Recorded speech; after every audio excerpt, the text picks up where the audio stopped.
The underwater city of Euclidia has a new surprise to offer in each of its giant rooms. This weird colony beneath the sea, composed of 13 immense natural caverns, improved and strengthened by the Euclidean scientists, has been the prison for the adventuring Gregory party for some time. Strange things have happened to different members of the party, and the most recent and perhaps strangest of all is the addition of the girl submarine commander, who has been removed from her position as a Euclidean and sent to join Mrs. Gregory. Jerry and Joan are talking about this as they approach the entrance to the largest of the underwater caves, and one which they have not seen before. Well, gee whiz, Joan. If Tex and your mother and this Euclidean girl are so blame sure we can get away from here, what are you so afraid of? Please, Jerry, do not speak so freely. We may be overheard. Not along here. That girl commander said we could talk in this room just the same as if we were outdoors. I wonder if she will remain loyal to us. Oh, sure she will. I know that you are very sure of the attractiveness of your world, Jerry, but it does not hold everyone. Each of the Euclideans could have a place of prominence in your world if he chose, yet they remain here. And 3 members of the crew of Mother's boat have become loyal Euclideans. Oh, don't you believe it. Those fellows are just working for the Euclideans to keep them happy. You'll see whose side they're on when the time comes to escape from here. I hope you are correct, Jerry. But in any event, I'm sure you speak too freely of escape. Well, okay, I won't say any more about it, but we'll escape just the same. Is this the entrance we're to use? Oh, it must be. It's the only one near here. Then let us enter. Well, sure, come on. Oh, Jerry! Golly whiskers, Joan. There's an airplane flying around this room. You are right, Jerry. That is a small airship of the type employed in your world. And imagine a room big enough to fly one of those things around. Watch it now. It's going to land.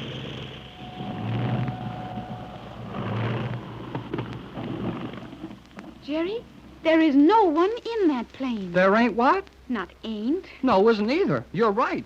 That cockpit is empty. But that little plane was doing a good job of flying around the cave. It must be radio-controlled. If it is, they sure know their business. That landing was the smoothest thing I ever saw. How large would you estimate this chamber to be? Well, I'm not used to rooms this size, and things fool you around this crazy place. Well, I'll bet it's at least 2 miles across and pretty near a mile high. That would be my estimate, too. Oh, wonder they can fly airships in here. But why are they doing it? I should say that was obvious. They are testing the plane in some manner. Well, sure they are. But why test a thing like that? Well, they've got rocket planes here that will go 1,000 miles an hour. Why would they be playing around with a little old ship like that? That I do not know. Well, I'll bet I'll find out pretty soon. G47 said we could ask as many questions as we wanted to. And here's where I asked some. Of whom are you going to ask them? Yeah, and it might be a good idea to find somebody to talk to. This is the emptiest, lonesomest room I've seen since we came here. There must be someone who is observing and controlling the flight of that small plane. Quiet, Joan. Listen.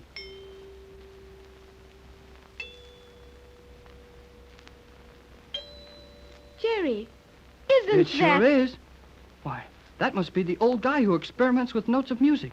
What's his name? Octavo. Yeah, that's the fella. He's trying to figure out a note that will bust up something right now, I'll bet. I believe the sound came from behind that steel screen over there. Well, let's try it over and see. Yes.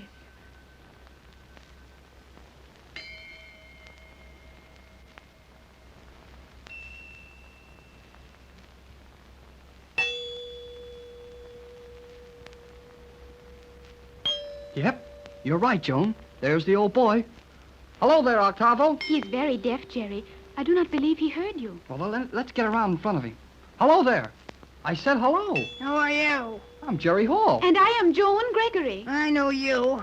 You were once Cleostra, the living symbol of the perfect Euclidean calendar.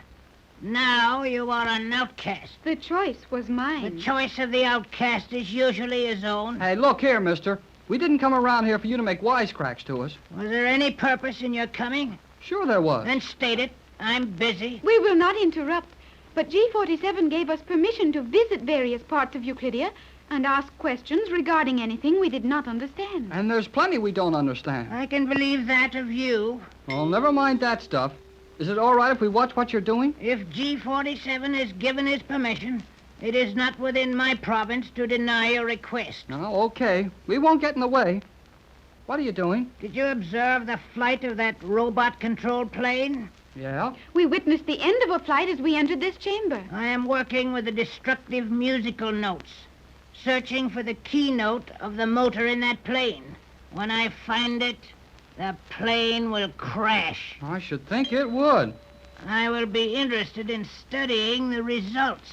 To try it out on real planes in our world someday, huh? Who knows? Well, I don't know, but I've got a pretty good idea. Keep your ideas and hold your tongue. Please, Jerry, we will not be allowed to witness this experiment if you anger Octavo. Oh, okay, I'm shut. I believe I am approaching the correct note. I will send the plane aloft once more. How do you do that? Thales, the master electrician, is operating the controls for me. You may see him in the tower yonder. There he is, Jerry. Oh, I see him, and I don't like him. Jerry, was that not sudden? Sudden? It's worse than that. Well, that little plane just jumped into the air. You will observe the plane. It is flying rapidly, in irregular curves and loops. Watch it intently as I strike a variety of notes on the musical glasses.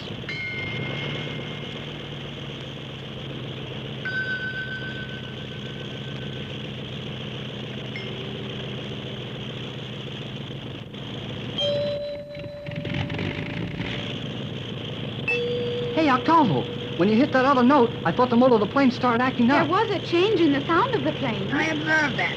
However, the plane continued unharmed. The musical note was, therefore, not perfect. Yep, it's still flying, but that came mighty close. I will signal Thales to land the plane and rearrange the scale of these glasses. That is very clever, is it not, Jerry? The manner in which that small plane is controlled from a distance. Sure is, but I've seen that done back home. What I'm interested in is this musical glass thing. You will observe that I will change the level of the liquid in several of these glasses. Well, which glass do you use now? That I cannot determine without going over them. Well, you've got to do all that all over again? Precisely. You are impatient, Jerry. But this is liable to go on all day. All day? Young man, I have spent a lifetime at this work, and I've isolated only a few of the destructive notes. Well, we'll walk around and look at something else while you get tuned up. You have my permission to do as you please. But let me warn you to remain out of range of the musical notes. We will be very careful. See that you are. Come on, Joan. Let's see what we can see around here. I believe there is little of interest in this cabin. It appears to be merely a testing laboratory for planes. Well, what's the matter with that for interesting? A testing laboratory for airships, and the ceiling of the place is 400 feet below the ocean. It is unique. Yeah, I guess it is. Hey, look, Joan. Is that a real airplane? Where? Right here, this little thing.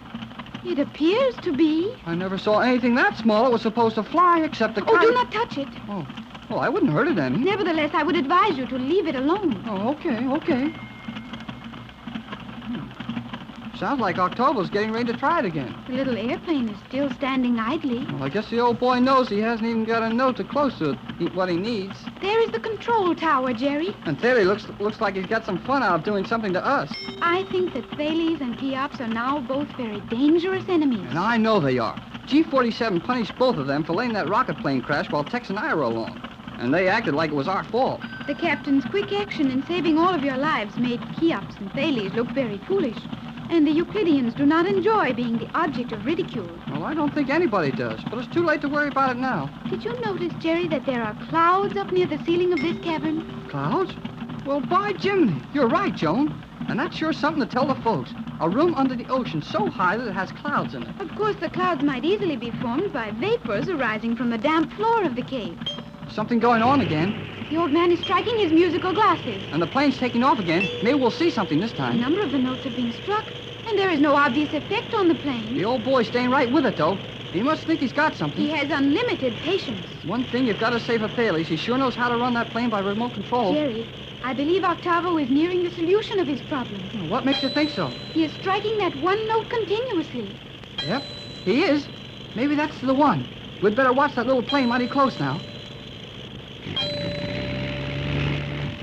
Oh, boy! He put in your hand at that The time. motor was stopped for a moment, but it is running perfectly again. He's striking that note again. And you can hear it. It's longer. It seems to stay in the air.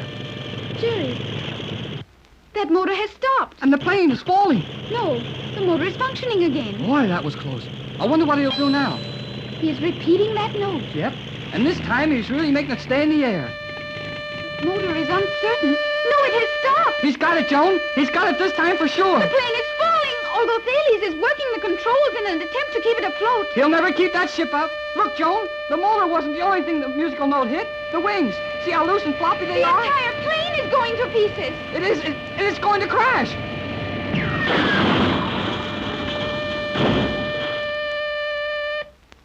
Gee whiz. Oh, Jerry, that was terrifying. I'll say it was.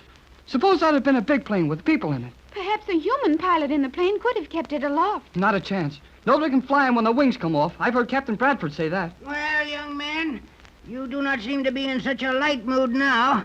Did you enjoy my little demonstration? No, I didn't enjoy it, but it was good. That was my meaning. Octavo, could you have done the same thing to a larger plane with a human pilot at the controls? Certainly. Probably with less effort. Well, what are you going to do with that thing?